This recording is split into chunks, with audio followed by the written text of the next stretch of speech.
My ex-husband cheated on his girlfriend, and I'm glad. My 27F ex-husband R of 4 years cheated on me last year with a college friend of mine, G, and she ended up pregnant. Read my post history for context. I left him and he moved in with G, and they had the baby. I haven't kept up with them since. As I'm sure everyone's surprised, R cheated on G. I found out through a friend who still follows G on socials because she made a post blasting him and all of his actions. And oh man, what a blast. Y'all, this was the kind of post that's once in a lifetime. G aired all of their dirty laundry, and it was just a hell of a post. G found out R had given her some STI. She didn't specify which, but implied it was treatable. And for some reason, she stayed with him. Likely the baby they'd just had. But later, she found out he'd been cheating since before she even had that baby. Anyway, G found out she was pregnant with their second baby. She told R, and he was so excited. And they went out to celebrate. R got a little too drunk and made some weird fucking comments that made G think something was very wrong. He'd given G his phone passcode, bold as hell emo, and after he passed out, she checked his texts and he had, and I quote, 2 fucking bitches. He was texting in his recent messages. I'm glad. I won't say G ruined my life because she didn't. But she planned to separate me and R, and she succeeded, and she's getting her just desserts. She's going to be a single mother to 2 young children, and it's because she was so adamant on being with my ex, even though he was a cheater. He got a taste of infidelity, and he couldn't stop, and now she's suffering.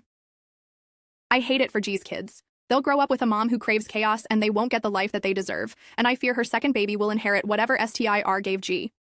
I hope and pray R will take responsibility for his children, because we wanted kids at some point, and he's great with kids. But oh, man, I dodged so many bullets. I feel kind of bad that I'm happy.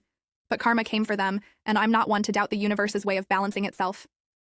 I'll just keep going to therapy, doing my thing, and keeping my peace. As always, I'll be just fine. Second story. Getting my own client arrested. Twice I've caused my own client to be arrested. The first time was easy. He'd consulted me about a future and not a past crime.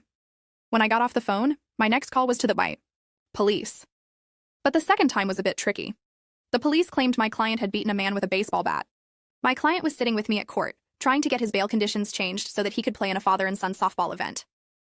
We're waiting, and this guy walks in, suit and tie and shoes all shined, and he goes up and chats with the Crown, chats with the cops, shares a laugh or two. The guy's obviously a cop himself, and my client says to me, "Oh, I know that guy. I didn't know he was a cop." I just acted like it was nothing. A few minutes later, I stepped out of the courtroom and I waited for the cop to come out. And when he came out, I said to him, "Someone in that courtroom knows you're undercover."